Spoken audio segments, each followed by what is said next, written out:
warahmatullahi wabarakatuh. Ya, sambil menunggu yang lain, kita mulai. Sebelumnya saya mau bertanya, untuk kelas ini, saya selalu lupa terus ini. Grupnya tugas ada berapa kelompok ya?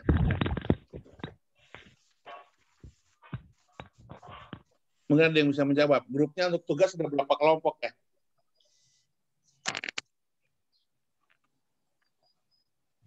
Halo? Halo. Iya. Kalau di kelas ini grupnya untuk tugas ada berapa kelompok ya, Mas? Kelas mana dulu ya, Pak? Ya, kelas apa? Dengan kelas apa?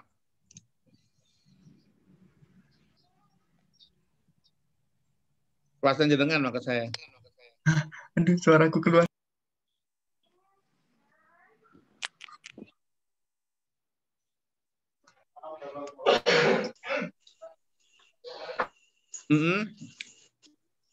Ada berapa kelompok ya?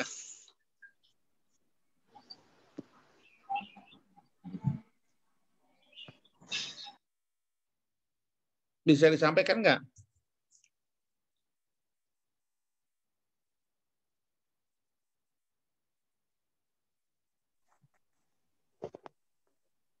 Halo?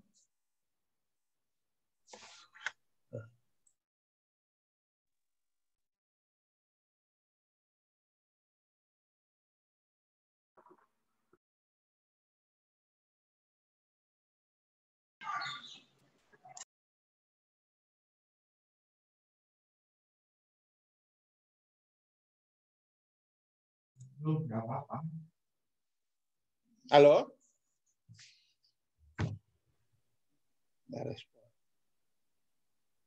Mas, bagaimana ini? Saya tanya, di kelas Anda, grupnya untuk tugas ada berapa kelompok?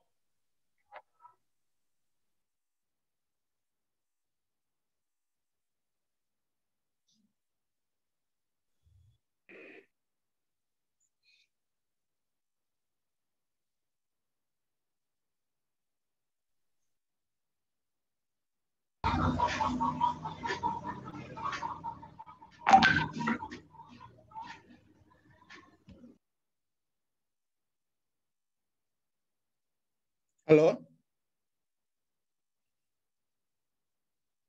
Atau malah belum buat kelompok? Gimana nih? Mana yang benar? Udah buat kelompok belum ya?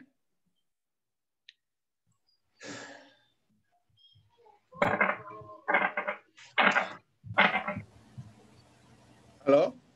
Ini gimana kok nggak ada yang respon? Ini nggak ada yang respon? Belum ada kelompok, Pak. Oh, udah saya suruh belum ya?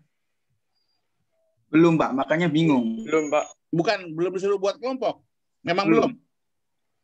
Belum. Makanya bingung. Belum, ya oke. Kalau belum, tugasnya membuat kelompok ya. Saya mohon sebelum minggu depan sudah ada daftar kelompoknya.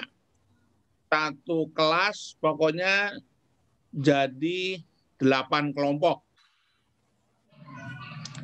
Dengan jumlah anggota kurang lebih sama setiap kelompoknya ya. Kalau beda-beda paling 1 atau 2. Tapi saya minta setiap kelas dibuat 8 kelompok. Jadi pada saat kuliah minggu depan sudah ada daftar kelompok dan nama-nama anggotanya setiap kelompok. Begitu ya. Oke, ya, jadi minggu depan akan saya sampaikan tugas kelompok. Baik, kita mulai kalau gitu kuliahnya. Pada kesempatan hari ini saya ingin sebentar, ini belum saya buka dulu filenya karena kalau belum dibuka nggak bisa nggak bisa di-share.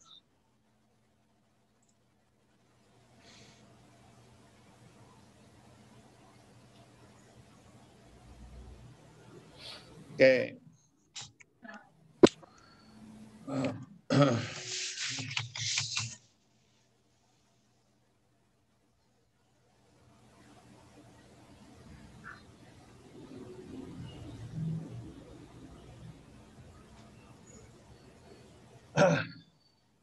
Bisa terlihat ya?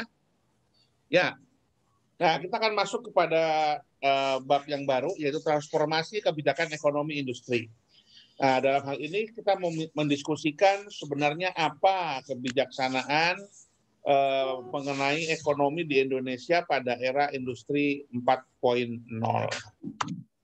Nah, kita tahu bahwa dalam konteks industri 4.0 itu ada perubahan sistem ekonomi yang cukup signifikan, gitu ya. Jadi kalau kita lihat sebenarnya orang-orang cerita ekonomi industri 4.0, ada 1.0, 2.0, 3.0, 4.0. Nah, ini sebenarnya apa begitu ya? Ini sebenarnya apa? Jadi kalau kita perhatikan begini. Wah, itu ada suara apa itu? Ada suara apa itu? Bocor mikrofonnya. Suara mahasiswa termuda apa gimana itu? Oke. Ya.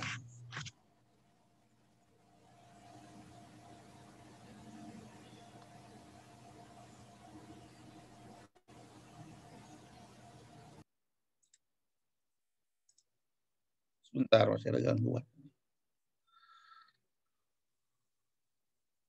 Loh, mesti kok slide-nya off ya?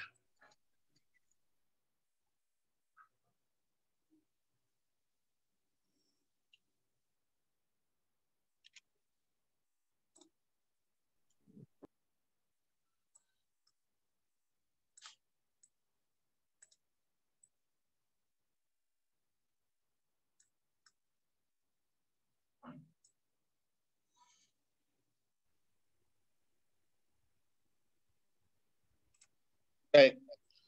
Nah, apa perbedaannya antara karakteristik industri 1.0, 2.0, 3.0, dan 4.0? Oke. Nah, kita perbedaannya begini. Yang pertama, yang disebut era industri 1.0, ini adalah ekonomi industri yang berdasarkan kepada industri mekanik. Jadi baru ada alat saja. Baru ada alat, ya, alat saja. Nah, alat ini, nah, Pak, kalau yang manual gimana? Pertanian. Kalau pertanian itu belum revolusi industri. Tapi revolusi industri yang pertama itu artinya sudah ada alat untuk berproduksi. Itu adalah contohnya industri tekstil itu alat tenun. Tahu ya alat tenunnya? Nah, kemudian kalau untuk pertanian ada mesin bajak. Mesin untuk membajak sawah. Itu adalah industri 0.0. Jadi masih berbasis kepada mekanisasi proses. Mekanisasi proses itu dalam industri, dalam kegiatan ekonominya sudah mulai dibantu dengan beberapa mesin, tetapi sifatnya masih separatis, sifatnya masih terbatas. Nah, kemudian evolusi industri yang kedua, ini mulai masuk yang disebut dengan mass production. Apa itu mass production? Produksi secara massal. Jadi kalau zaman dulu pada abad ke-19, abad ke-18, mesin sudah ada. Contohnya mesin tenun. Tapi mesin tenun itu bisa memproduksi kain dalam jumlah massal atau tidak? Jawabannya tidak. Mesin tenun itu hanya membuat satu kain dalam waktu yang lama, ya. Sekarang masih ada di Indonesia, tapi sudah mulai jarang jadi budaya tradisional. Begitu juga dengan mesin untuk membantu kita melakukan aktivitas membajak sawah. Mesin itu hanya bisa digunakan pada lingkungan dan personil yang terbatas. Artinya tidak bisa digunakan untuk kegiatan dalam skala yang besar. Gitu. Nah, kalau dalam industri makanan, kira-kira kalau Anda membuat pisang goreng atau gorengan sampai saat ini itu masih revolusi industri 1.0 karena hanya ada alat tapi nggak bisa masif. Nah, kemudian industri 2.0 itu adalah mass production atau produksi massal di mana jumlah produk yang dibuat itu dalam skala yang sangat besar. Jadi misalnya dalam hal ini contohnya adalah industri mamin, makanan minuman, yaitu apa? Mie instan. Anda tahu cara membuat mie secara manual Tapi kemudian fase ini ditandai dengan bagaimana kita membuat mie instan dalam skala yang besar. Jadi masif produksinya. Atau kalau dalam industri tekstil, memproduksi kain dalam jumlah yang banyak. Printing, bukan lagi dengan menggunakan mesin tenun. Pak, berarti kalau batik, Pak, batik tulis ya, batik tulis itu masih 1.0. Batik tulis itu masih 1.0, karena dia sudah pakai alat, tetapi tidak masif. Batik printing itu masuk pada industri 2.0. Kemudian hal yang lain contohnya juga pada revolusi industri 2.0 adalah percetakan koran. Nah, koran ini kan juga masif, dijual untuk orang banyak, jumlahnya besar. Itu masuk 2.0. Jadi awal-awal abad ke-20, tahun 1910-an sampai kurang lebih pada tahun 1930-an akhir. Kalau poin zero itu awal-awal revolusi industri Perancis, James Watt, kereta uap, dari akhir abad ke-19 sampai masa kira-kira kurang lebih masa kapal-kapal Titanic, itu revolusi industri 1. Kemudian ada revolusi industri 3. Ini mulai setelah Perang Dunia Kedua. Setelah bom atom Nagasaki, Hiroshima. Ya. Mulai apa? Adanya komputerisasi. Karena memang revolusi industri 3.0 ditandai dengan ditemukannya komputer. Baru komputer ya, belum internet. Baru komputer. Nah, ciri khasnya pada kesempatan pada revolusi industri 3 ini, maka dalam semua level industri mengaplikasikan sistem industri yang berbantuan komputer. Bahasa kerennya computer aid industry. Atau sistem industri berbasis komputer atau computer based. Belum internet based, tapi baru computer based. Artinya apa computer based? Ada robot. Makanya di sini ada gambarnya lengan robot. Lengan robot itu apa? Kita mengotomatisasi proses pengelasan menggunakan robot, menggunakan komputer, kemudian mesin bubut juga dikomputerisasi, ya semuanya begitu. Otomotif lah terutama, bagaimana masing-masing robot itu bisa melakukan pekerjaan untuk memasang plat kendaraan, kemudian pengecat dan lain sebagainya. Ini dari mulai abad ke-20 setelah Perang Dunia Kedua begitu, sampai menjelang tahun 2000, menjelang abad ke-21 kita masih masuk di revolusi industri 3.0. Nah, kemudian kita masuk sekarang ini berada, yaitu revolusi 4.0. Apa ini 4.0? 4.0 itu adalah otomatisasi yang kemudian disebutkan bahwa ini merupakan salah satu dampak dari adanya IoT atau IoT, Internet of Things. Internet of Things ya. Nah, pada masa industri 4.0 ini gitu, ini ditandai dengan adanya otomatisasi. Bedanya apa antara otomatisasi dan komputerisasi? Ya. Perbedaannya kalau komputerisasi itu sifatnya tidak bisa berkomunikasi antara satu data dengan data yang lain. Tetapi kalau otomatisasi, maka dia bisa berkomunikasi antara satu mesin dengan mesin yang lain, yang dengan bahasanya disebut sebagai data communication. Nah, dengan data communication ini artinya harus ada komunikasi dan harus ada koneksi antara satu device dengan device lain menggunakan apa? Ya, menggunakan internet. Ya. Contohnya adalah adanya konsumer digital seperti Gojek, Grab, kemudian ada fintech, bursa saham, crowdfunding, dan lain sebagainya, smart home, dan lain sebagainya. Nah, itu kira-kira gambaran ya, kira-kira itu gambaran. Nah, sebelum saya lanjutkan dulu, sampai di sini perbedaan antara revolusi industri yang pertama, yang kedua, dan yang ketiga, kalau ada yang ingin ditanyakan perbedaannya terkait dengan hal tersebut, saya persilakan sebelum saya lanjutkan ke apa pengaruhnya revolusi industri ini dalam karakteristik ekonomi. Ya. Silakan kalau ada yang mau bertanyakan dulu. Sudah jelas perbedaannya antara revolusi industri yang pertama, kedua, dan ketiga. Baik, kalau dirasa sudah jelas, saya akan teruskan. Pak. Iya, silakan. Mau tanya Pak, periode waktu revolusi 1 ke 2 itu berapa lama Pak? Ya, tentu kalau kita bicara periode waktu nggak bisa jelas tahunnya persis, tetapi begini. Revolusi industri pertama itu ditandai dengan diciptakannya mesin uap dan kereta api di Eropa dan Amerika. Jadi kurang lebih akhir abad ke-19 ya 1800 mungkin 80-an akhir gitu ya kira-kira sampai tahun 1900-an awal ya kurang lebih sampai tahun 1910 pada saat menjelang ditemukannya dibuatnya kapal Titanic. Intinya belum ada mass production. Kemudian industri yang kedua itu ditandai dengan produksi massal, surat kabar. Kemudian produksi yang jumlahnya banyak, makanan dan minuman. Itu dimulai pada Perang Dunia Pertama, ya kurang lebih tahun 1915-an begitu, sampai menjelang Perang Dunia Kedua. Sampai Perang Dunia Kedua selesai 1940-an. Itu revolusi industri 2, ya.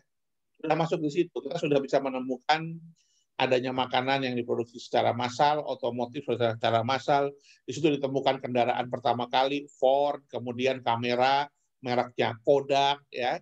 Kemudian di situ ada Ajinomoto yang pertama kali masuk di situ. Kemudian ada lagi koran pertama yang ada di Indonesia, Anda ingat, yang didirikan oleh Syariat Islam, HOS Cokro Aminoto dan lain sebagainya. Sudah mulai koran masuk di situ. Nah, kemudian setelah Perang Dunia Kedua, muncullah yang disebut era industri 3.0. Ini artinya komputerisasi. Karena komputer pertama kali ditemukan tahun 45. Ya, setelah Perang Dunia, pada saat akhir Perang Dunia Kedua. Dan dengan adanya apa? Komputerisasi. Komputerisasi berbeda dengan otomatisasi. Ya. Otomatisasi itu industri 4.0 karena harus ada internet. Tapi kalau 3.0 komputerisasi saja, tidak ada internet. Sehingga kaitannya adalah mesin dioperasikan menggunakan komputer. Kemudian misalnya, ya kalaupun kita punya komputer hanya bisa buat mengetik. Kalau zaman dulu ada namanya bukan MS Word, tapi adalah WS, WordStar. WordStar itu software Microsoft Word zaman dulu tahun 80-90-an. Jadi itu komputer sudah bisa digunakan untuk perbankan apa gimana, tetapi belum ada otomatisasi. Tahunnya setelah Perang Dunia Kedua sampai tahun menjelang abad ke-20 berakhir, kurang lebih tahun 90-an. Tahun 90-an itu ya mungkin pada saat Anda akan lahir itu masih 3.0. Mulai tahun 2000 kita masuk pada 4.0 ya. Mulai tahun 2000. Tapi di Indonesia baru 2010 ini boom. Kenapa? Karena internet di Indonesia 2000 juga belum banyak. Sudah ada internet, cuman belum banyak. Artinya belum menjadi pilar dalam perekonomian. Kira-kira gitu Mas, gimana? Cukup jelas ya? Oke Pak, makasih Pak. Ya. Baik, kalau ada yang ingin menanyakan lagi silakan, saya di-cut saja, diinterupsi saja. Nah, kemudian ini permasalahannya ya. Di Indonesia ini sampai saat ini mayoritas ekonomi di Indonesia, industri di Indonesia masih menggunakan revolusi industri 1 sampai 3 gitu loh. Ya. Yang 4 ini masih sangat sedikit. Ya, masih sangat sedikit ya seperti yang saya sudah sampaikan tadi, contohnya adalah customer digital itu ada Gojek, Grab, Lazada. Itu baru sekarang ini, baru setelah tahun 2010 ke sini. Ya. Nah, dengan demikian pasti Indonesia perlahan-lahan akan naik kelas dari industri 1-3 menjadi sepenuhnya ke industri skala revolusi 4.0. Cuman masalahnya sekarang ini industri 4.0 yang ada di Indonesia masih dalam aktivitas trading, belum industri. Kenapa? Karena kalau kita bicara Gojek, Grab, Lazada, Tokopedia, Bukalapak, semua itu menggunakan internet, tapi posisinya dia adalah trading. Trading itu tidak menciptakan nilai tambah, tetapi dia menjualkan jasa untuk mengirimkan dan menjualkan barang. Jadi dia bukan membuat. Ya. Grab juga, GoFood juga tidak membuat, dia hanya mengantarkan saja. Tapi nanti pada akhirnya revolusi industri 4.0 ini juga akan masuk kepada fase produksi, transformasi input menjadi output. Tapi sekarang di Indonesia sebagian besar yang sudah masuk 4.0 masih dalam konteks jasa atau trading perdagangan. Oke. Nah, diharapkan Ya, diharapkan industri 4.0 ini dapat meningkatkan serapan tenaga kerja 30-50% di tahun 2030. Mungkin ada yang bertanya, Pak, kan otomatisasi itu malah meningkat orang karena digantikan dengan mesin dan internet, kok bisa bertambah? Enggak, ada yang dipecat. Yang ada adalah perubahan kebutuhan kualifikasi sumber daya manusia. Ya, dengan adanya Gojek dan Grab, tenaga kerjanya banyak, cuman berubah gitu loh. Yang tadinya yang dibutuhkan itu adalah tukang diproduksi, sekarang yang dibanyakin adalah mitranya atau drivernya atau abang-abang ojol dan lain sebagainya itu. Tapi dalam jumlah lebih banyak sekarang. Begitu juga dengan pabrik yang otomasi, yang menggunakan robotika dan sebagainya, otomatisasi murni. Apakah jumlah SDM-nya semakin sedikit? Tidak. Pabrik mobil Toyota, Ford, Mitsubishi, Suzuki, Daihatsu, Honda, semakin dia menerapkan otomatisasi, semakin banyak SDM yang dibutuhkan. Tetapi bukan seperti SDM yang dulu. SDM yang dulu itu padat tenaga kerja. Yang penting dia mau kerja, kemudian banyak tenaga kerjanya sifatnya melakukan proses manual dan lain sebagainya. Pada saat sudah otomasi industri atau revolusi industri 4.0, yang dibutuhkan adalah manusia-manusia dengan kemampuan teknologi, padat teknologi. Jadi yang dibutuhkan bukan lagi anak STM, SMK. Mungkin anak-anak politeknik dan anak-anak S1 yang memiliki kemampuan skill praktis. Karena kelemahan teman-teman S1 itu biasanya kemampuannya ada di daya pikir, tapi kemampuan praktisnya kurang. Saya ambilkan contoh. Lulusan S1 teknik, saya ambil contoh bagian saya teknik industri. Kalau di pabrik mesti kalah dibandingkan anak politeknik atau dibandingkan anak yang lain. Nah sekarang juga sama, misalnya kita di ekonomi, jurusannya apa? Manajemen. Udah ekonomi manajemen, disuruh ada perusahaan, disuruh kelola sama dia bisa jalan apa enggak. Kenapa? Karena di kampus itu sebagian besar diajarin adalah knowledge, bukan know-how. Knowledge itu adalah pengetahuan, sedangkan know-how itu adalah bagaimana menjalankan pengetahuan itu dalam kemampuan praktek. Di fakultas teknik ada praktikum. Jadi kalau kita bicara otomasi, kita bisa buat programnya juga untuk robot-robot itu. Nah, problemnya kalau ada beberapa fakultas yang praktikumnya sedikit, jadi secara teori dia paham, masuk ke dunia kerja, ke lapangan kerja, gelagapan. Kenapa? Karena dia hanya tahu teori, nggak bisa paham. Beda sama dokter. Dokter itu lulus dari kedokteran, pasti bisa nansi, pasti bisa nyuntik, pasti bisa menjahit, bisa meracik obat. Tidak hanya tahu dan hafal, dia bisa melakukan itu. Semua dokter pasti bisa menyuntik, bisa menjahit, bisa membedah, bisa hanya. Tapi kan sekarang kalau kita lihat dari fakultas teknik itu lulus belum tentu, mohon maaf ya, misalkan apa Anda pikir teman-teman kakak-kakak Anda yang dari fakultas teknik, perempuan-perempuan yang anggun-anggun itu kalau suruh pegang alat las bisa dia melakukan pengelasan, menggergaji besi, membuat baut. Belum tentu. Ya, belum tentu. Kenapa? Karena mungkin waktu kuliah, waktu praktikum yang ngerjain teman-teman yang cowoknya, tugas kelompok, yang perempuannya nggak ikut ngerjain. Jadi itulah keadaan yang ada di kita. Karena itu kemudian susah kesannya mencari pekerjaan. Karena apa? Karena ke depan itu yang dibutuhkan tenaga kerjanya sebenarnya lebih banyak, tapi lebih kepada orang yang memiliki skill dengan pengetahuan yang memadai. Nggak bisa juga Anda punya skill doang buat baut seperti anak-anak STM atau SMK. Nggak bisa. Kenapa? Karena kita bicara otomatisasi. Otomatisasi ini tidak hanya ngomongin masalah mesin, tapi bagaimana mesin ini bisa berkomunikasi dengan sistem yang lain. Itu perlu orang dengan pola pikir level sarjana. Jadi Anda bisa tahu bahwa ke depan sarjana juga selain memiliki knowledge, juga harus memiliki kemampuan praktek yang bagus. Oke, saya teruskan. Nah, kemudian kemudian transformasi ekonomi ini merupakan kunci dari kemajuan bidang ekonomi di Indonesia. Ya, kalau kita bicara ekonomi, kita ngomongin supply side dan juga ngomongin demand side. Ya, supply side itu adalah pasokan, demand side itu adalah permintaan. Ya, demand side itu tujuannya apa? Ya, kita lihat pada masa era Presiden Pak Jokowi saat ini, Presiden kita, transformasi struktural ekonomi diarahkan kepada supaya supply side bisa sejalan dengan demand side. Jika supply dan demand seimbang, maka kemajuan ini akan bisa tercapai dengan baik. Maksudnya bagaimana? Sekarang kita lihat demand. Demand itu apa? Daya beli. Daya beli itu apa maksudnya? Ya kemampuan kita, daya beli, buying power. Sekarang Anda bisa melihat kalau di Indonesia daya belinya berkurang, maka produk bisa dipasarkan di Indonesia, ya kan? iPhone nggak bisa masuk ke Indonesia, beras yang bagus nggak bisa masuk ke Indonesia. Kenapa? Karena kita nggak punya daya beli. Jadi masyarakat, how we create the demand of the market. So first of all, we have to make our market have a buying power.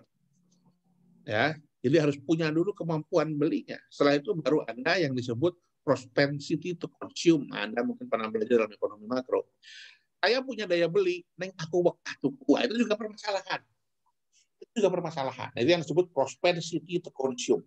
Orang mungkin punya daya beli, tapi seberapa besar dia mau membelanjakan daya belinya itu. Istilahnya, uang sugih, duitnya ditumpuk, toh, itu nggak bakal bisa bagus untuk perekonomian. Oke, mungkin saya agak mengejutkan pendapat saya, tapi nanti kita bisa berdebat, kita bisa berdiskusi. Kalau orang kaya yang uangnya disimpan doang di bank, dia bukan pahlawan ekonomi, malah itu mencelakakan. Kenapa?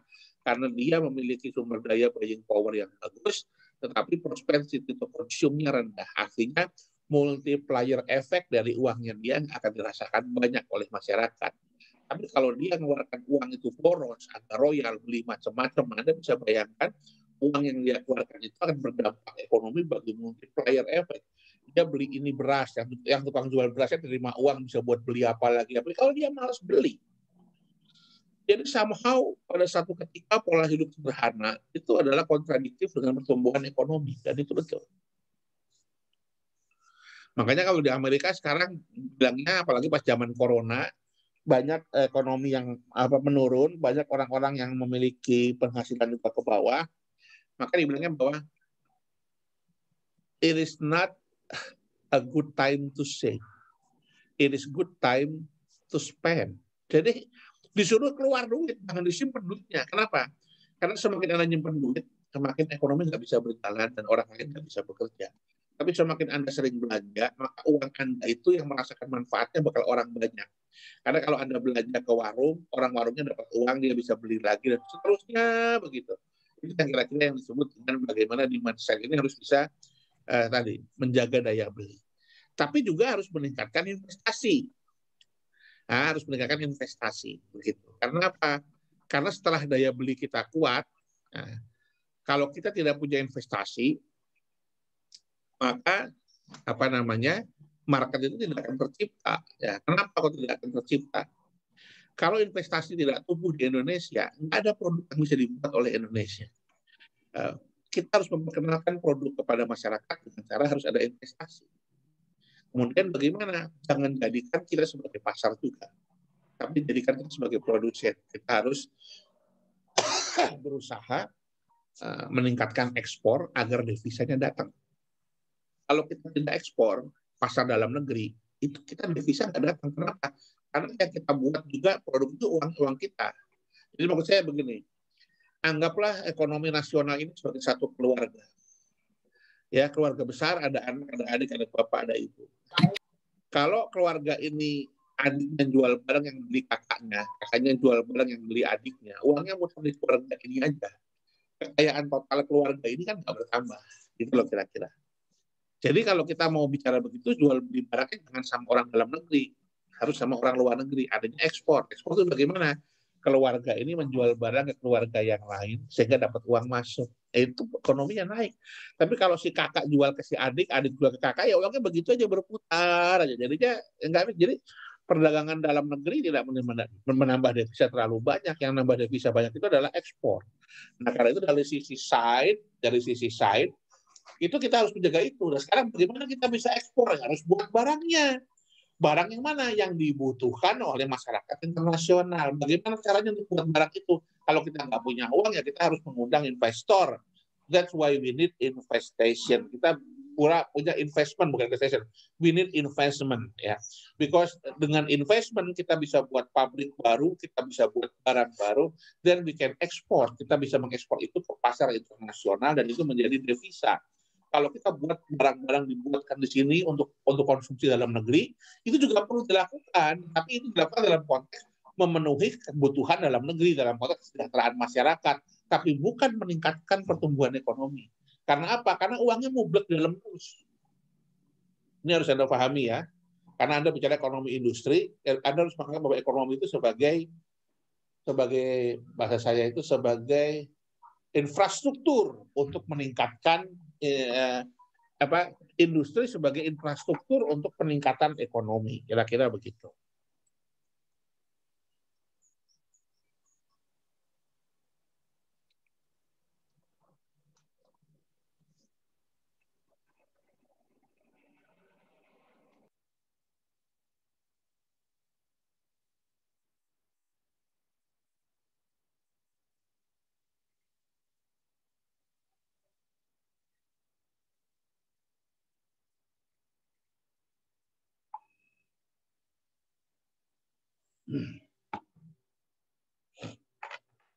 Oke. Nah, selanjutnya selain dari demand side juga ada supply side. Ingat, ngomongnya supply bukan supply, ya. Supply bukan supply. Nah, berikutnya adalah dari sisi supply side. Apa yang kita lakukan untuk supply side? Supply itu artinya adalah apa yang kita miliki, bagaimana kita cara memasok ini. Supply itu adalah modal untuk berproduksi. Pertama adalah di sini disebutkan reforma agraria. Apa itu reforma agraria? Restrukturisasi reformasi dalam pertanian. Ya. Kenapa kita perlu reformasi dalam pertanian? Sebab pertanian ini merupakan aspek untuk pemenuhan kebutuhan pokok dalam negeri. Tetapi pertanian yang kita miliki sekarang, bagaimana industri pertanian atau agriculture di Indonesia ini juga harus bisa harus bisa sesuai dengan industri 4.0 juga. Jangan sampai industri kita dalam konteks pertanian, agriculture kita masih revolusi 1-3. Jadi harus ada reformasi. Masih dari zaman dulu, sekarang namanya membajak, cuma pakai traktor aja, nggak ada perubahan-perubahan yang ditanam oleh para petani. Ya kalau nggak palawija, pari, sayuran gitu aja, nggak ada perubahan-perubahan. Kok petani kita nggak bisa ya buat pertanian anggur di Indonesia?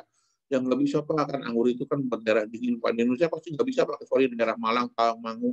Itu artinya kita nggak ada reformasi dalam bidang pertanian. Kenapa? Kan kita bisa buat rumah kaca, kita bisa buat suatu area yang besar, yang kemudian dalam area itu climate-nya bisa dikontrol, jadi kita bisa membuat apa. Sekarang kan susah, di Indonesia ini makanan pokoknya masih padi terus, itu kan susah juga. Kenapa? Karena kita berarti nanam padi terus. Dan padi itu dari tahun ke tahun jumlah panennya sama tuh maksudnya gini. Setiap 1 hektar padi jumlahnya misalkan 3 ton, kan bisa segitu terus. Jadi ibaratnya kalau jumlah penduduknya semakin tambah, maka lahan padinya itu harus semakin tambah. Padahal logikanya ketika jumlah penduduk tambah, lahan pertanian itu turun. Nah ini kan jadi sulit. Kita harus ada reformasi di situ. Terus bagaimana caranya? Ya orang harus dididik supaya tidak makan padi terus, atau harus ada penelitian rekayasa genetika atau genetik engineering, supaya apa? Bahwa padi itu panennya bisa lebih cepat, yang tadinya setengah tahun jadi mungkin 4 bulan, jadi setahun bisa panen 3 kali, dan lebih tahan warang, dan juga panennya bisa lebih intensif, yang tadinya 1 hektar 3 ton, kalau sekarang mungkin bisa sampai 5 ton. Nah itu gimana caranya? Supaya apa? Supaya kita tidak perlu istilahnya apa? Mengeluarkan effort dengan menambah lahan pertanian lebih banyak untuk memenuhi kebutuhan padi atau beras itu. Kalau bisa beras hasilnya bisa meningkat dengan lahan pertanian yang semakin kecil dengan cara teknologi dan lain sebagainya. Harusnya bisa, karena negara lain bisa. Contoh yang lain lagi misalnya, usaha buah-buahan sayuran di Indonesia. Coba kita buat rekayasa genetika supaya buah-buahan dan sayuran itu tidak ada musiman. Kalau tidak ada musiman, kita bisa mengekspor buah-buahan itu wherever we want, kapan saja. Sekarang ini kan musiman. Kenapa musiman? Coba. Itu harus diteliti, kenapa musiman? Kalau masalah cuaca, bisa diatur cuaca itu dengan rumah kaca. Rumah kaca itu apa? Ya sebuah ruangan besar yang bisa diatur suhunya, kelembaban udaranya. Kalau butuh air ya tinggal disiram gitu kan. Kalau butuh panas ya tinggal dibuka. Kalau butuh dingin ya didinginkan. Jadi kan itu bisa direkayasa. Jangan kalah sama Uni Emirat Arab atau Dubai. Dubai aja buat anggur bisa karena dia pertaniannya dibuat seperti itu. Ya. Tapi kan itu jadi mahal sekali, Pak. Pertanyaannya lebih mahal mana daripada mengimpor? Harus dilihat lagi, ya, lebih mahal mana daripada mengimpor. Oke, nah itu satu. Berikutnya adalah pembangunan infrastruktur. Ini pas pada masa presiden kita sekarang cukup pesat ya. Kenapa infrastruktur itu penting? Ada yang mengatakan bahwa yang perlu dibangun oleh pemerintah untuk meningkatkan ekonomi satu daerah, misalkan Anda punya provinsi baru atau berantah, jadi yang penting pemerintah itu siapin jalan raya, siapin listrik, siapin air, sama siapin gas. Udah nanti masyarakat itu bisa cari uang sendiri, caranya begitu. Cuman kan di Indonesia ini kan salah kaprah. Salah kaprahnya bagaimana? Anda lihat kota di Indonesia. Kenapa di kota di Indonesia jalannya itu banyak yang belok? Karena rumah-rumahnya ada dulu, baru jalannya belakangan. Coba aja Anda masuk Sapen, Anda masuk mana, itu mesti rumahnya dulu ada, baru jalannya. Kalau sebenarnya pengembangan kota yang betul, itu jalannya lurus-lurus. Kenapa? Karena dibuat dulu semuanya. Ada padang pasir kayak Las Vegas, dibuat dulu jalannya. Di sepanjang jalan itu ditanamin kabel fiber optik, kabel listrik, saluran air minum ya, bukan air nggak minum. Di Indonesia itu lucu, namanya PDAM, Perusahaan Daerah Air Minum, tapi airnya nggak bisa diminum. Jadi itu air siap masak, bukan air minum. Karena nggak bisa diminum. Tapi kalau di luar negeri, benar-benar air yang dari keran itu bisa langsung diminum, sudah layak. Nah, pemerintah siapkan itu semua, jalannya, energinya, listriknya, airnya. Nah, setelah itu baru orang itu dipindahin ke situ. Nah, itu bisa. Makanya infrastruktur itu penting. Kalau ada infrastruktur, jalan, nanti pasti ada orang tinggal, ada toko, ada pasar, ada kegiatan ekonomi. Ribbon. Jadi ribbon itu apa istilahnya, daerah-daerah di belakangnya akan terbuka. Ribbon area will be open.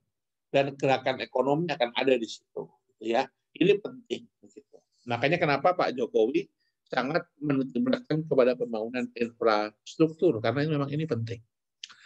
Berikutnya selain usaha infrastruktur yang juga merupakan supply side, yang juga merupakan pasukan yang penting itu apa? SDM. Tenaga kerja kita harus apa? Harus profesional. Harus sesuai dengan bidangnya. So, reformasi pendidikan, Mas Menteri juga sudah melakukan itu. Bagaimana pendidikan ini lebih berorientasi kepada kebutuhan zaman. Nah, yang terakhir adalah bantuan sosial atau social security. Social security. Anda ingat Pancasila itu kalau dalam ekonomi apa kaitannya? Nah, ini saya ngomong agak berbau pemerintah, tapi nggak apa-apa supaya Anda paham. Apa maksudnya Pancasila dalam konteks ekonomi ini? Ya, yang satu ketuhanan. Ketuhanan itu apa dalam bahasa Inggrisnya? Pancasila itu kalau diterjemahkan dalam bahasa Inggris. First one, believe in God. Ya kan? Percaya sama Tuhan. Nggak boleh kafir, nggak boleh ateis di Indonesia. Harus percaya dengan Tuhan. Agamanya terserah. Yang nomor dua, kemanusiaan. Humanity. Prinsipnya adalah believe in God atau faith. Yang kedua adalah humanity, kemanusiaan. Yang ketiga persatuan Indonesia itu apa? Unity. Humanity, unity, persatuan. Yang keempat apa? Kerakyatan yang dipimpin oleh apa tadinya? Demokrasi. Kerakyatan. Yang kelima apa? Keadilan sosial. Social justice. Jadi ada 5 pilar di Indonesia. Yang pertama adalah faith atau keyakinan kepada Tuhan. Yang kedua humanity. Yang ketiga unity. Yang keempat demokrasi. Yang kelima adalah social justice. What a wonderful pillars of the country. Itu luar biasa Pancasila. Tujuan akhirnya itu ekonomi, social justice, keadilan sosial. Ya, keadilan sosial. Nah, salah satu pemerintah ini mewujudkan adalah bantuan sosial. Tapi memang bantuan sosial itu hanya sebagian kecil saja. Harusnya tidak bantuan sosial, tapi dengan yang 3 ini. Kan ibaratnya ada yang mengatakan jangan kasih ikannya Pak, tapi kasih kailnya. Ya, kalau bansos itu bukan kailnya, kasih ikan. Tapi bantuan agraria, infrastruktur SDM ini adalah kail, pancing, dan perahunya ada di atasnya. Jadi semua harus dilakukan, ya, ibaratnya begitu.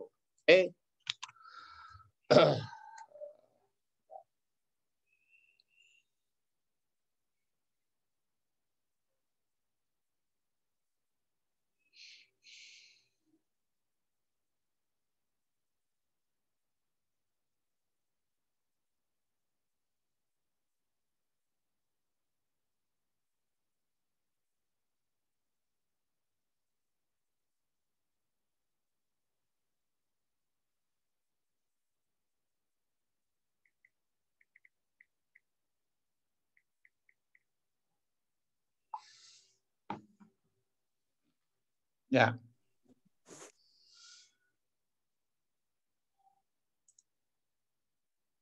Nah, selanjutnya di sini ada bagaimana kebijakan ekonomi di Indonesia pada era revolusi industri. Ya, ada revolusi industri. Yang pertama adalah ekonomi berbasis SDA primer, berbasis pada sumber daya alam, dan ekonomi yang berbasis pada nilai tambah, peningkatan nilai tambah. Ya. Nah, ekonomi yang berbasis pada nilai tambah, yang berbasis bahan primer dulu, itu adalah bagaimana meningkatkan daya saing, merespon pergeseran struktur ekonomi ke jasa, perkembangan teknologi, dan lainnya. Ya. Artinya bahwa kita lihat Indonesia itu tadinya ekonominya berbasis kepada SDA. Pokoknya gali-gali-gali bawa keluar. Gali-gali-gali tebang pohon bawa keluar. Nah, gali-gali itu maksudnya batu bara digali, nggak diproses, tinggal bawa minyaknya minyak mentah. Yang kita ekspor tuh minyak mentah, bukan bensin, bukan premium, bukan. Jangan salah, Indonesia itu dibilang ekspor ilmiahnya yang diekspor minyak mentah. Bukan berarti premium atau pertamak, tapi harusnya diolah dulu jadi pertamak, baru pertamaknya diekspor. Nah, yang kita beli Pak, Anda jangan salah, jangan dijebak kayak Pertamina itu nggak gitu. Mereka mengekspor minyak mentah, mengimpor BBM yang jadi, yang kita beli itu barang impor semua, bukan diproduksi dalam negeri. Yang kita ekspor itu adalah minyak mentah. Ini harus digeser, diubah gitu ya. Diubah menjadi apa? Menjadi ekonomi berbasis nilai tambah. Jadi yang kita ekspor ke luar negeri sebisa mungkin barang jadi, jangan barang mentah. Supaya apa? Supaya nilainya lebih banyak. Kita pernah punya kasus kan, jualan kopi sama jualan Starbucks, untungnya gede mana? Jauh lebih besar yang jualan Starbucks. Ya, keuntungannya beratus-ratus kali lipat gitu. Jadi di Indonesia jangan jual kopi, jual Starbucks. Karena itu harus ada industri pengolahan di Indonesia. Bukan hanya ambil kopinya lalu dijual. Itu kira-kira ya. Nah, kemudian sekarang kita lihat isunya bagaimana. Nah, industri berbasis nilai tambah itu bisa manufaktur, bisa jasa. Manufaktur tadi contohnya kopi. Kalau jasa, yang paling jelas jasa itu adalah pariwisata. Bagaimana kita bisa menjual kekayaan alam yang ada di Indonesia supaya devisa dari luar negeri datang. Tapi orang itu nggak mau datang ke tempat wisata kalau tempatnya kumuh misalnya. Makanya yang tempat di Indonesia yang tidak kumuh laku. Mana itu? Which Bali, Jogja. Jogja itu nomor 2 loh setelah Bali. Kenapa? Karena di Bali, di Jogja infrastrukturnya sudah mendukung, bandaranya bagus, internetnya kuat, listriknya sudah jarang mati, PLN, antar armada transportasinya juga lebih mudah, perusahaan penunjangnya seperti restoran, hotel, transportasi, pendidikan juga orang-orangnya pada bisa bahasa Inggris, pada bagus semua. Makanya orang luar negeri mau kembali sama ke Jogja yang nomor 2. Tapi apakah Bali dan Jogja itu daerah yang paling indah di Indonesia? Belum tentu, terutama Jogja. Karena Jogja bukan menjual alamnya yang utama, tapi budaya. Lalu mana? Masih banyak daerah yang sama indahnya dengan Bali dan Jogja yang belum tereksplor. Contohnya Lombok, Mandalika, Danau Toba, kemudian ada lagi di daerah Tarutung, kemudian di Tanah Toraja, kemudian mungkin di Palopo, banyak sekali. Dan Maira, kemudian banyak sekali. Tapi kenapa mereka nggak bisa maju Jogja dan Bali? Karena di sektor jasanya belum berkembang. Saya itu pernah datang ke Danau Toba, lewat air terjun. Daerah atasnya itu si Piso-Piso nama daerahnya, dari Brastagi. Itu indah sekali, cuman kumuh. Nah kalau sudah kumuh tuh orang luar negeri nggak mau datang, pasti nggak mau datang. Standarnya kagak masuk. Itu. Nah, kita mau datang kemana lagi? Nggak ada transportasinya, repot. Padahal nih ya, kalau coba saya bayangin, kalau kita membuat wahana, dibandingkan dengan Singapura, nggak ada apa-apanya Singapura, kekayaan alam pariwisatanya. Tapi kenapa orang Indonesia mau ke Singapura? Karena yang dilihat bukan alamnya, dia mau lihat apa? Mau lihat Universal Studios, mereka mau lihat Marina Bay, mereka mau lihat lagi apa Night Safari, bagaimana ke Taman Safari malam-malam. Kemudian dia juga pengen masuk ke Garden by the Day, taman buatan dalam sebuah gunung kata yang sangat besar. Pokoknya punya duit dia bisa buat. Indonesia itu punya alam, tapi nggak bisa ngelola. Itu problemnya. Sekarang Anda lihat, kurang indah apa pantai selatan Jogja daerah Gunung Kidul itu ya, dari mulai apa namanya, ada Parangtritis, Baron, Indrayanti, semua itu daerah selatan itu. Tapi bagaimana supaya bagus? Jangan kumuh dong. jangan kumuh. Terus tempat juga misalkan toiletnya, tempat makannya standar harus internasional. Tapi kan kita memang punya masalah di situ. Caranya apa? Kalau semua standar internasional, orang lokal susah cari duit. Nah, ya itu memang konsekuensi. Tapi kalau kita buat standar internasional, kita dapat devisa banyak, syaratnya negara itu mengusurkan lagi devisa itu ke daerah itu sebenarnya. Bisa juga begitu caranya. Cuman sekarang kita percaya sama pemerintah kita. Kalau memang devisa yang datang itu digunakan untuk membangun daerah itu. Sama aja sebenarnya. Nah, misalnya, coba Anda pikirkan daerah selatan itu kalau Anda integrasikan ya, pantai selatan Jogja itu. Dan bagaimana Pak caranya Pak? Udah, dari Parangtritis sampai Indrayati di pinggir pantai itu dibuat tiang-tiang, dibuat peta gantung, jadi orang bisa lihat pantai dari atas, ketinggian kurang lebih 50 meter, lihat batu karangnya pakai peta gantung. Kayak di Malaysia, di Highland. Pasti itu bagus banget. Lewati puncak Becici apa-apa. Wah, itu luar biasa. Tapi kita kan nggak pernah berpikir begitu. Tradisional aja berkembangnya gitu loh. Nah, ini salah satu pemikiran. Ya, jadinya contoh, itu contohnya. Begitu juga sekarang. Tadinya kan Lombok itu nggak disentuh. Karena Lombok indah sekali kalah dengan Bali.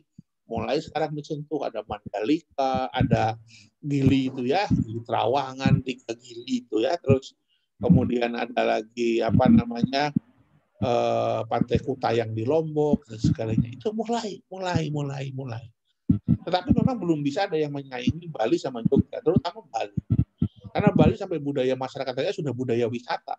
Jadi begitu ada corona, orang Bali itu yang paling celaka. Kenapa? Karena corona itu yang paling celaka pariwisata.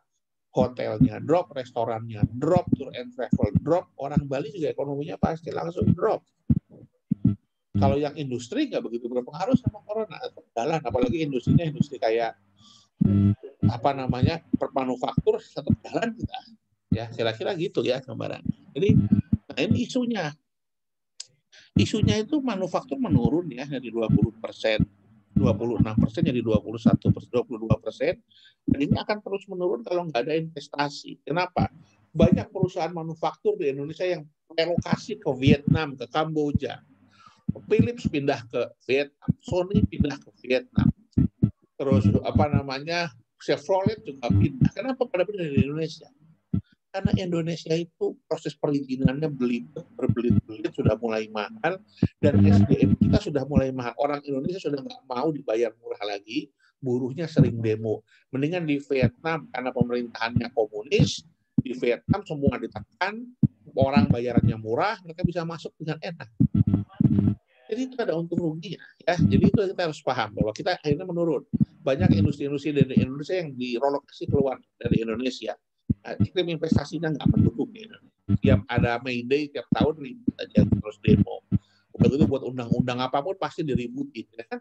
Mau undang-undang omnibus law cipta kerja, undang-undang masalah UMR, UMK, pokoknya semua peraturan yang menyangkut itu pasti diributin. Kenapa? Karena orang Indonesia itu punya tendensi yang menurut pendapat saya harus kita cermati semua, termasuk diri kita, jadi saya juga. Semuanya pengen mengatur dirinya sendiri, kita nggak mau diatur orang lain. Jadi merasa center of universe-nya itu ada di dirinya. Itu kan maunya pemerintah omnibus law begini, tapi saya nggak setuju. Nah, kita itu siapa? Padahal itu sudah DPR, juga wakil-wakil kita juga. Tapi kan kita tuh nggak mau mengatakan begitu ya. Kalau kita menganggap bahwa orang di DPR itu benar-benar wakil kita sudah pasrahkan aja ke mereka, kan kita nggak mau, kita nggak punya trust. Tapi siapapun presiden dan DPR-nya pasti kita nggak punya trust siapapun. Dan itu masalah di Indonesia. Oke. Nah, berikutnya ya. Kemudian kebijakan yang harus ada dari pemerintah dalam konteks ini lalu apa? Tadi ada pembangunan infrastruktur, insentif fiskal, kebijakan perdagangan, perbaikan iklim usaha dan bantuan sosial. Selain juga untuk supply side-nya adalah pengembangan SDM. Oke. Nah, untuk infrastruktur ya di Indonesia sudah ada proyek strategis nasional namanya ya. Proyek strategis nasional ada sekitar 233 proyek ya yang termasuk jalan tol segala macam itu ya termasuk dalam sini. Nah, kemudian kawasan industri yang terintegrasi. Pemerintah mulai mengembangkan kawasan industri yang terintegrasi dari Sumatera, Kuala Tanjung, kemudian ada di sininya ada Tanjung Buton, Tengganus, di Serang, di Kendal ada, di Gresik juga ada ya. Kemudian ini di mana nih? Di Ketapang, Tanah Kuning, Jurong, Morowali, Kalimantan Halmahera Timur, ya, kemudian di Bintuni, di Konawe ada di Sulawesi Tenggara, kemudian ada di Bantaeng ini di Sulawesi Selatan, Bantaeng, Batu Licin itu di daerah dekat Banjarmasin ya, dia terkenal dengan Mutiara gitu ya. Jadi ini beberapa kawasan industri terpadu yang dibangun pada era pemerintahan Pak Jokowi. Kenapa? Tujuannya dia menganggap bahwa pada daerah-daerah ini punya potensi yang cukup baik, tetapi infrastruktur industrinya belum terkelola dengan baik, jadi memang perlu ditingkatkan. Oke, nah kemudian ada yang disebut dengan kawasan ekonomi khusus atau KEK, KEK, nggak enak banget ya ngomongnya. Oke, nah ini kira-kira ada 17 kawasan ekonomi khusus, Anda bisa lihat di sini ya. Nah, kira-kira ya yang dikembangkan mana saja ini ya terakhirnya. Oke, ada 17. Ya, oke.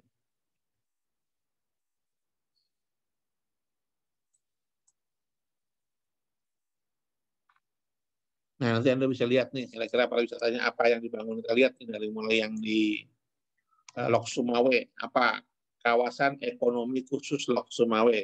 Areanya 2.662 hektar.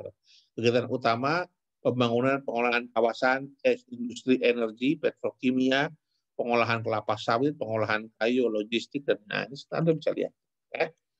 Jadi sesuai dengan apa namanya, karena di Lok Sumawe itu ada LNG ya, ada industri LNG liquid natural gas. Jadi dia memang dari sisi itu. Kita bisa lihat, nanti Anda bisa lihat apa saja yang menjadi pokok-pokok pengembang. Ini semua industri.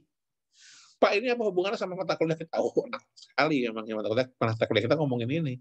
Ini semua yang dikembangkan industri. Kita lihat di Kecamatan Mengkei, Kabupaten Simalungun, ini bukan Sulawesi tapi Sumatera. Apa nih, kelapa sawit, karet, logistik ini. Oke, kemudian Tanjung Api ya, Sumatera Selatan, isinya apa ini? Anda lihat kan semua ini industri, bukan pariwisata, jasa, ada yang manufaktur, ada yang agriculture, ya kita lihat, ada yang mining, kawasan Mandalika, oh mau ada MotoGP kan di sana, ya pariwisata, infrastruktur rata-rata. Oke, kita lihat ini. Tujuannya apa? Semua industri ini dibangun untuk apa toh? Untuk memacu perekonomian di Indonesia kan begitu. Jadi kita nggak bisa separatein antara industri dan ekonomi. Makanya saya walaupun saya latar belakang saya adalah dari bidang teknik industri, tapi karena saya mengambil pemodelan industri, kita dekat sekali gitu loh akhirnya. Cuman dekatnya kepada industri ekonominya makro. Jadi bagaimana peranan industri untuk mendongkrak ekonomi. Nah ini penting ya, supaya kalau nanti Anda juga jadi orang ekonom gitu ya, Anda harus paham bahwa pengembangan industri ini salah satu instrumen untuk meningkatkan ekonomi. Ya, bukan cuma fiskal moneter itu oke, fiskal moneter iya, tapi there are no economy without industry. Real, nggak bisa. Kalau sebuah negara nggak punya industri, ya, buyar negara itu. Maksud saya industri bukan berarti harus manufaktur, itu jasa. Singapura itu, more or less Singapura itu industrinya jasa banyak. Oke.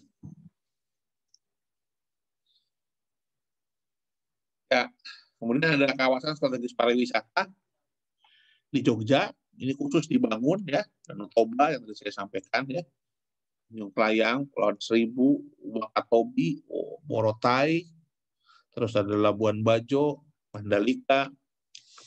Anda lihat nih ya, Mandalika sama Labuan Bajo, Bromo, Tengger Semeru, Borobudur, Tanjung Lesung. Oke. Nah, ini merupakan pengembangan 10 strategi kawasan strategis pariwisata yang dikembangkan. Kalau Bali kok enggak? Bali sudah jauh berkembang, jadi enggak perlu, ini yang lagi dikembangkan pemerintah sekarang ini. Oke. Nah, kemudian struktur ekonomi digital, palaparing itu satelit. Jadi kita sudah membuat satelit backbone tulang belakang, jaringan fiber optik di seluruh Indonesia supaya kita mudah dalam melakukan koneksi dan hubungan dengan negara. Ya, kita lihat ini ada paraparing barat sudah 100% selesai, paraparing tengah sudah selesai, timur sudah 89% selesai. Kita lihat nih di sini nih, paraparing kalau ada yang hijau ini adalah fiber optik. Yang ini rencana fiber optik. Ada semuanya dijadikan fiber optik ya, jadi luar biasa. Ini Indonesia nih, sekali nanti ini jadi semua, hebat. Nah, reforma agraria adalah reformasi untuk sektor pertanian ya, apa saja yang diperlukan, apa saja yang kita lihat di sini ya. Oke, terlantar ini juga sekali yang harus kita beresin. Nah, kemudian ada lembaga vokasi, ini penting ya, lembaga vokasi. Kemudian 5 sektor usaha untuk makanan dan 5 sektor utama yang dipilih sebagai fokus dalam pengembangan industri 4.0 Indonesia. Mamin, tekstil, otomotif, kimia, elektronik. Ya, ini ya. Jadi ke depan yang dikembangkan pemerintah itu adalah industri mamin, makanan, minuman, tekstil dan busana, otomotif, kimia, elektronik. Ini. Oke. Ya. Saya rasa itu. Sementara itu kalau ada yang mau ditanyakan, saya persilakan.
Ada yang mau ditanyakan? Saya persilakan.